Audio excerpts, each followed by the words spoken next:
recording. All right. So I'm sharing my screen. Let me know once you're able to see.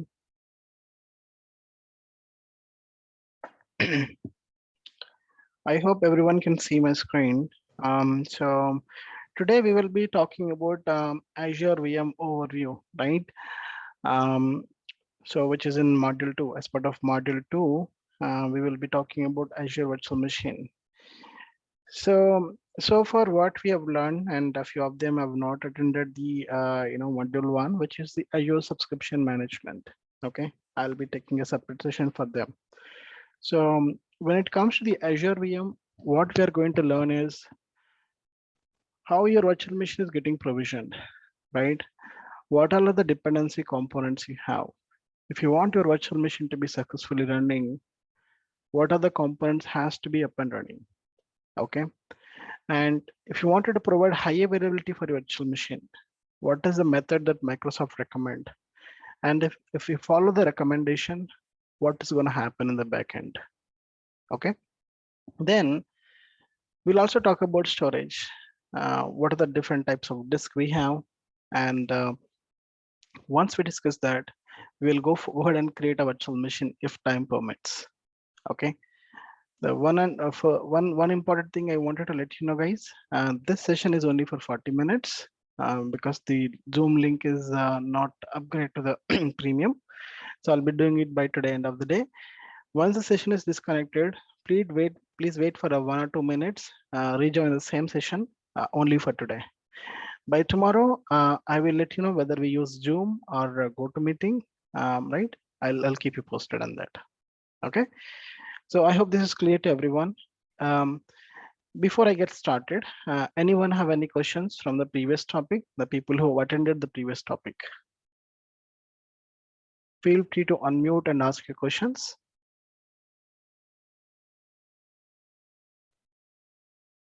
Okay, I'll take this as a no.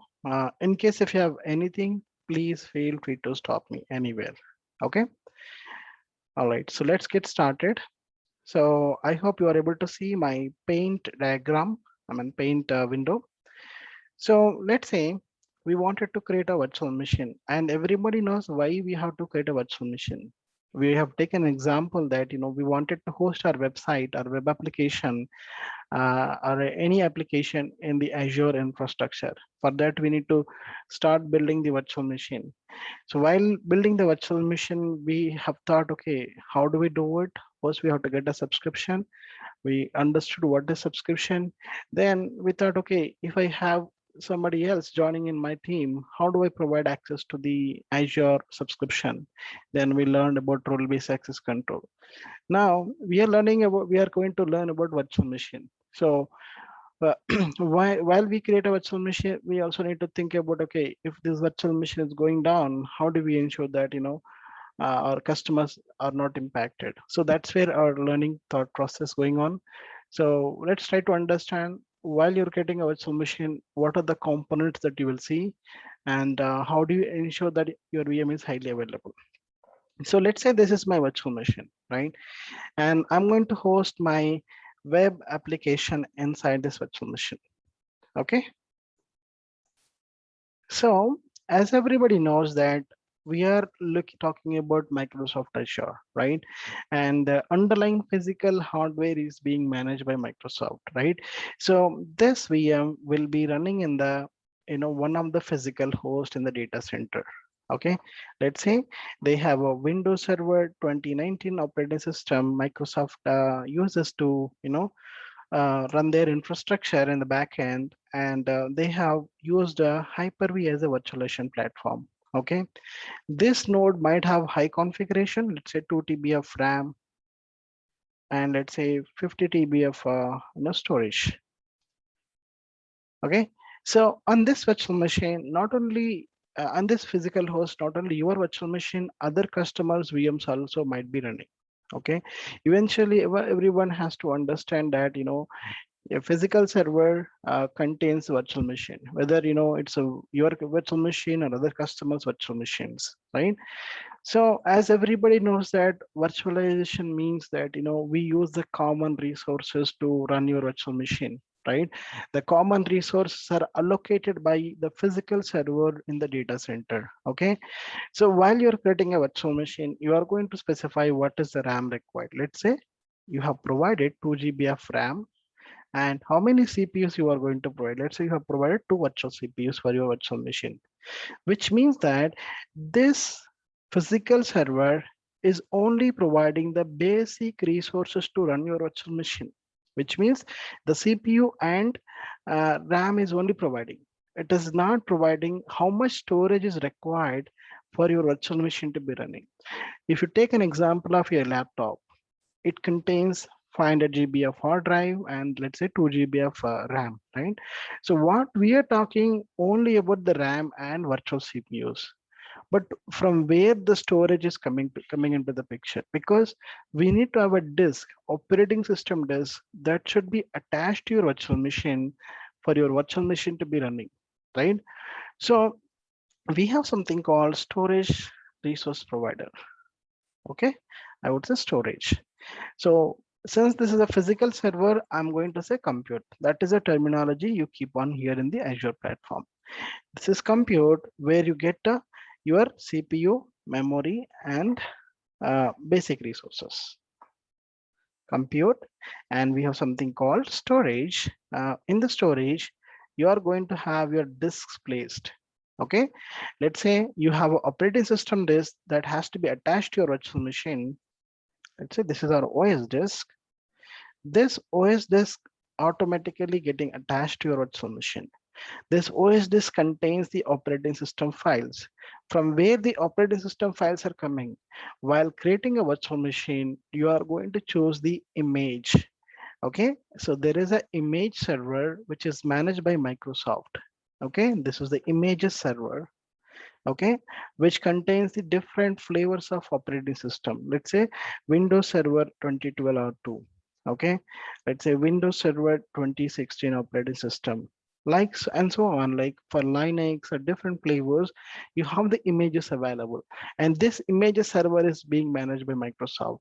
While you're creating a virtual machine, you are going to choose what is the operating system version you wanted to choose. So you might be picking up one of them from this images server. Okay, then later while creating a virtual machine, the OS disk is getting attached to your virtual machine, and this operating system is getting installed in this OS disk. Okay, so once the operating system is installed, your virtual machine will be up and running, right? So you have storage resource provider, which provides the OS disk. You have compute resource provider, which provides CPU and RAM to run your virtual machine. What else needed for your virtual machine to be running? You have something called network, right? So because your virtual machine needs a network interface card, every computer has a NIC. Even your laptop has a physical NIC. Your virtual machine will have a virtual NIC. Your physical server have a physical NIC, right? So the NIC details has to be associated with your virtual machine, right? So along with that, your NIC should have the IP address, right? Without IP address, you cannot connect to any virtual machine in Azure, right? So you need to have IP address, which can be a public IP or private IP. Okay, when you create a virtual machine in Azure, you get two IP addresses. One is public IP, the other one is a private IP. It is up to you whether you wanted to use public IP or not, but private IP is mandatory. Without private IP, you cannot have the virtual machine created. Okay, so what I'm trying to say, the switches, routers, and network related components are being managed by network resource provider, which means that if you want your virtual machine to be up and running, there should be a connectivity between all of this. If you have a connectivity and if you only have your physical server up and running, that may not help you. You want your all these resources to be connected together and they are up and running. And these resources connection and the things, right, that all being taken care by Microsoft in the cloud. You don't need to worry at all. You simply navigate to portal.azure.com. Okay, you just navigate to portal.azure.com, go to virtual machines, and add a virtual machine. When you are adding, you are going to choose the operating system. Then you are going to give a name for your virtual machine. Then you are going to choose what is the CPU, what is the memory you are going to give. Then you are going to see your OS disk visible. Then you are going to choose your network details. Then create your virtual machine. Then your virtual machine will be up and running. But in the back end, all these communications are happening. Okay, so now another thing is, let's say you have your compute, right? So along with this basic resources, Microsoft also provides one more additional thing. This compute resource provider provides one more additional thing that is called temporary disk. Okay, temporary disk. So this by default, the label of this volume or this disk will be D volume. If you go to my computer, so the default label will be D volume. Okay, so why we call it as a temporary drive or a temporary disk? Okay, because the disks are ideally storing from where? From the storage resource provider. They are resourcing from the storage resource provider, but only the temporary disk is coming from the physical server that is running in the data center, right? So with this, right, let's say you started the VM, you got this temporary disk, you got this OS disk, and everything is working fine. So due to some reason, be due to business use cases, or some reason, you stop this VM, you shut down the server, you deallocated the server. Okay, when you do that, all the resources like compute resources, CPU, memory will be deallocated, which means that there will be a disconnect from the server. Okay, so there will be a disconnect. When I say disconnect, this temporary volume also will be disconnected. When you start this VM, right, it does not guarantee that this VM will be going and sitting on the same physical server in the data center. It might get new physical server in the data center where it is going to run, which means that whatever the D drive which was associated with your VM is no more available. When this VM goes to another physical server, that physical server attach a new drive to your virtual machine. That's why whatever you store in this D volume is not permanently available. It is temporarily available. Okay. So, but why do we need to add? Why Microsoft adding this disk when it is temporarily available? That's a question, right? So this is to improve the system performance, your virtual machine performance. Usually in the every computer, you have something called memory management. Okay, so what we need to do is we need to configure the memory management like page file settings to use the D drive so that it will not burden on your operating system disk. Okay, that's why Microsoft is attaching this D volume to your virtual machine to improve your system performance, your virtual machine performance. Okay, so this is about a D drive and OS disk and network interface card and network properties. And what are the resources that you get from your physical server, CPU and memory. Now, the question here is, how do you provide high availability for your virtual machine if this physical server is going down? Okay, I'll take an example. Okay, we will talk about only compute part now. All right. Kamal, Yeah, Kamal, you said about temporary disk D volume is attached to any server, right? While creating the server. any virtual machine. Yeah. So the OS disk means local disk C. The Correct. temporary disk is D volume. So Local disk D. if you are going to create any new server in the Azure portal, so the D volume must be attached, right? It will be automatically attached.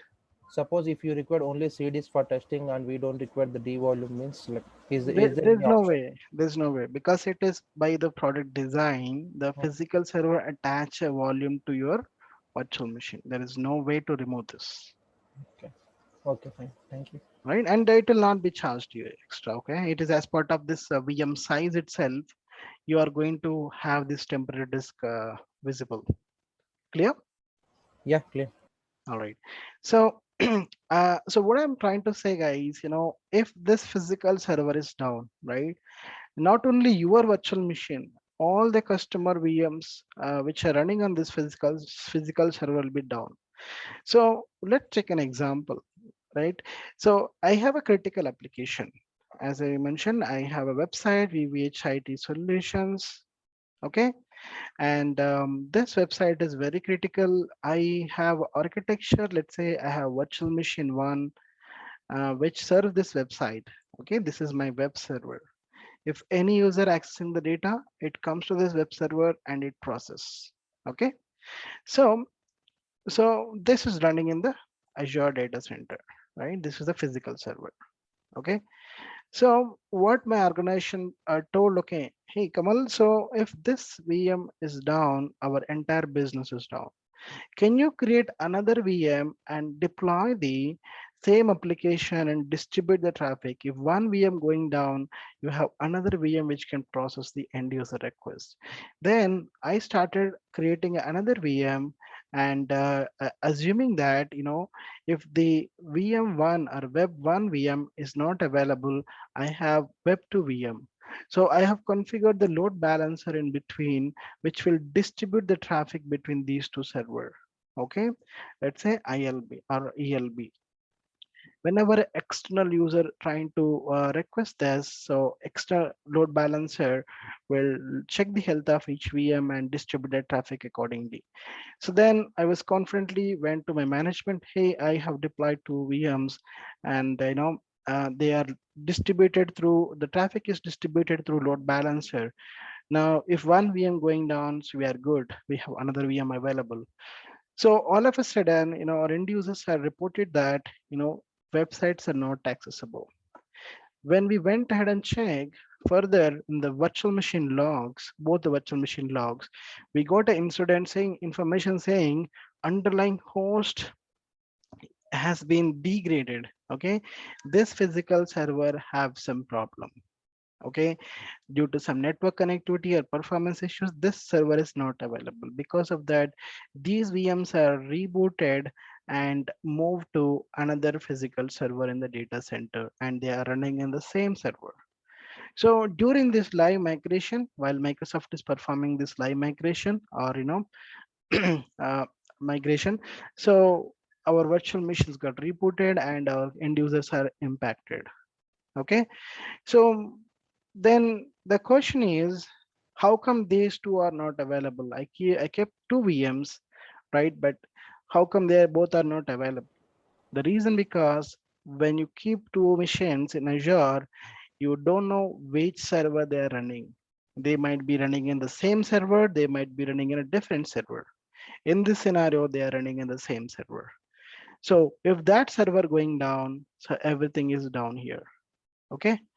So to avoid such scenarios, what Microsoft recommends is, okay, you keep two or more VMs, okay, more VMs in availability set, okay.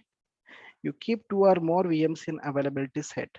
If you keep two or more VMs in availability set, what I do is, as a Microsoft, I will ensure that two VMs, those two VMs, right, those two VMs are not impacted, okay, at the same time.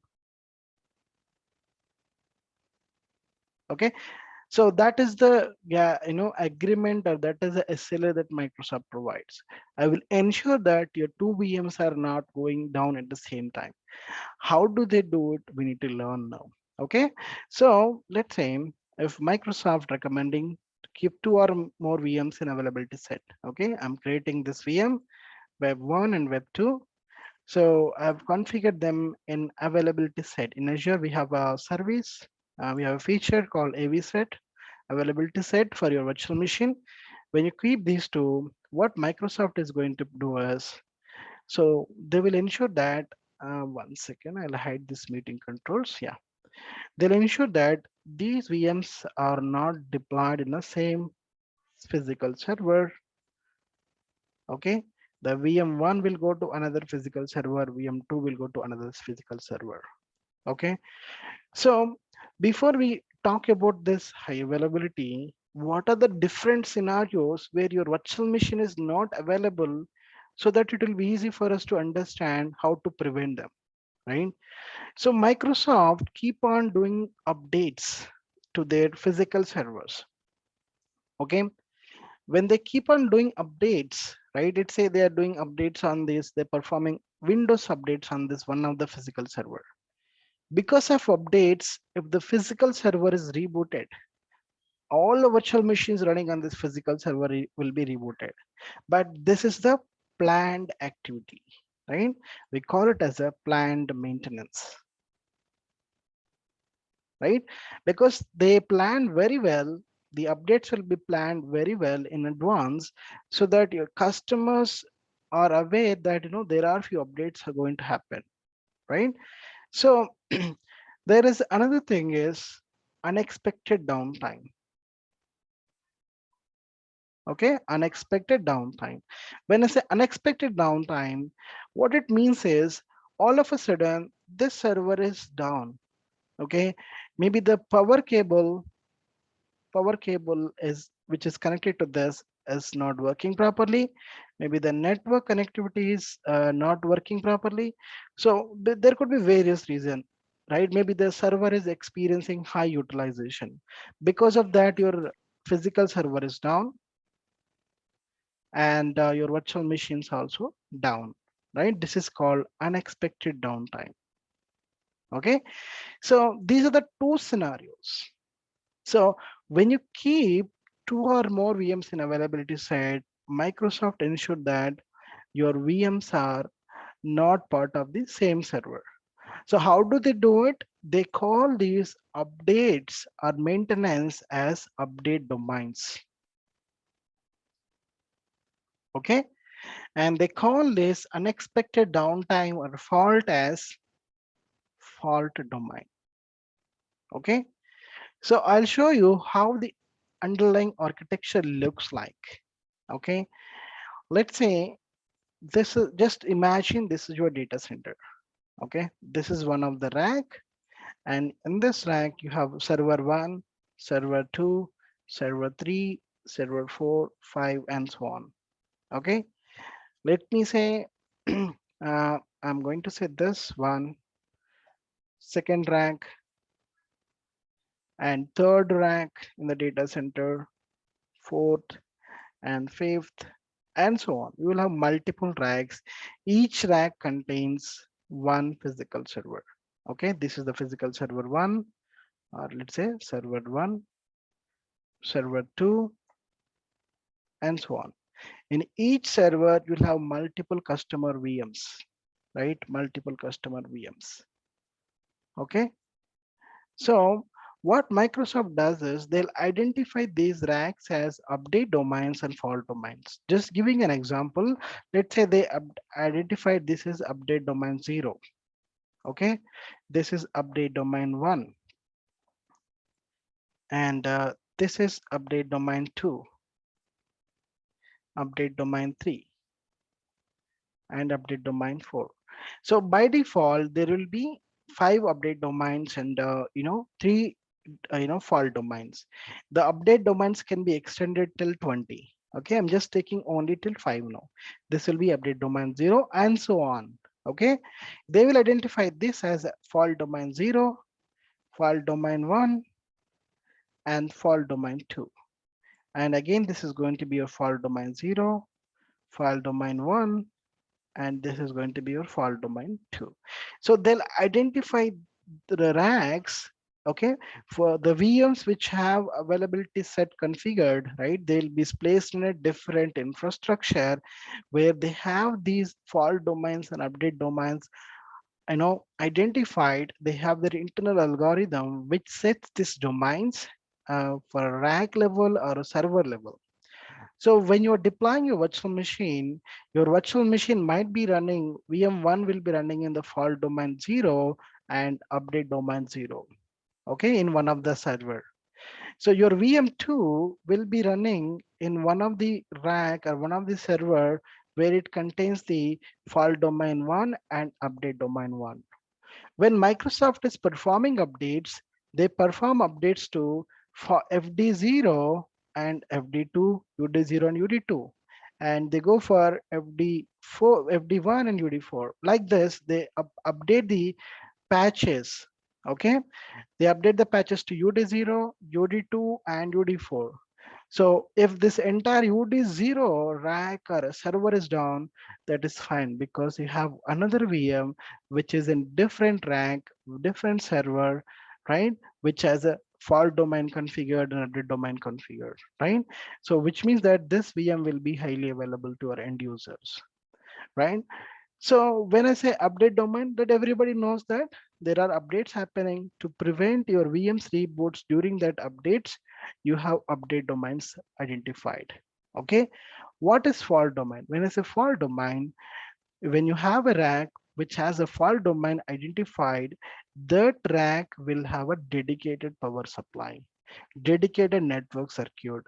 Very, very rare scenarios you might see a downtime, but that is again Microsoft, even though there is a downtime happen, that is within the SLA that Microsoft is offering. They offer 99.99% SLA, which means that in a given a month your virtual machine will be highly available for 99.999 percentage. Very 0.001 percentage you might see downtime, that is also expected, right? So when I say SLA, your VM will be up and running and it is able to connect, and there is no issue identified at Microsoft end which is caused your virtual machine unavailability. So that is what the SLA refers to. Okay, so hope everyone understood. If you want your VMs to be highly available in Azure, you need to keep them in availability set. When you keep the two or more VMs in availability set, Microsoft will ensure that your two virtual machines are not part of the same update domain and the same fault domain. Okay, they are spread across a different update domains and different fault domains. If some updates are happening to one specific rack, you have virtual machine running in a different rack, which will be highly available. That is called availability set. And this is the most common question that everybody asks and everybody wanted to understand how you understand this concept, right? So this is to ensure that your virtual machine compute part is highly available. Okay. For the network and OS disk, there is no such things. Okay. But in the disk aspect, there are a few other things that I wanted to talk, right? So in the disk, when it comes to the disk, there are different types of disk. I would say we have something called managed disk and we have something called unmanaged disk. Okay. So simple answer, when you say managed disk, Microsoft manages the storage platform. Okay. So here user needs to create storage account to manage the disk. Okay. When it comes to the managed disk, you don't need to create any storage account. You will see a disk directly available and attach disk directly to VM. Here you need to have a storage account. Okay. Within the storage account, you are going to place your disk. Once a disk is available in the storage account, you can attach to your VM. Okay. But here, there is no limit, storage limit. Okay. Here, you have a storage limit. Okay. Based on the storage account type. Okay. So when I say storage account type, right? If you have a premium storage account, you have only 35 TB limitation, right? Which means that you cannot have more disk attached to your virtual machine, right? For that, you need to create a new storage account and attach a disk. And you need to manage the storage account, takes care of your storage account. Yes, yeah, storage account, right? If somebody deletes a storage account, it is a problem. right? So all these things you have to take care of things in a unmanaged disk, and this unmanaged disk feature is going to be deprecated. Okay, you don't have any options. I mean, it's going to be deprecated in future, so you will not see this option. Okay, and so with this managed disk, you can create a snapshot from the disk easily. Okay, you can create a snapshot, and you can create a VM directly from disk. Okay, so these are the few differentiations. The most important difference is high availability of your VMs. Okay, so the architecture is a bit different here. Okay, you have virtual machine 1, virtual machine 2. Okay, they are part of availability set. Okay, they are part of availability set. All right, they are part of availability set. Now you have a virtual machine disk as well. Okay, you have a disk platform. Here you have disk 1, disk 2, and all, and here also you have a disk 1 and disk 2. Okay, so these are the virtual machine disk. This is managed disk scenario, right?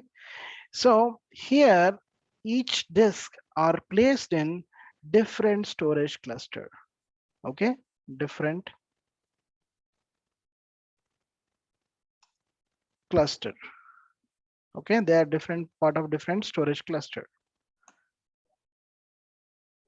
So they're part of different. When it comes to the another scenario,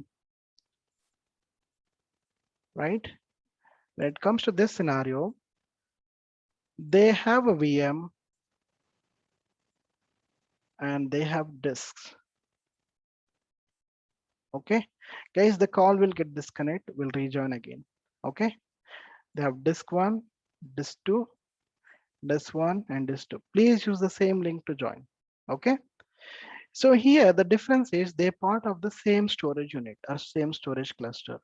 If this storage cluster is down, your both VMs are not available, right? Though you keep them in availability set, the disk level high availability is not there in the unmanaged disk.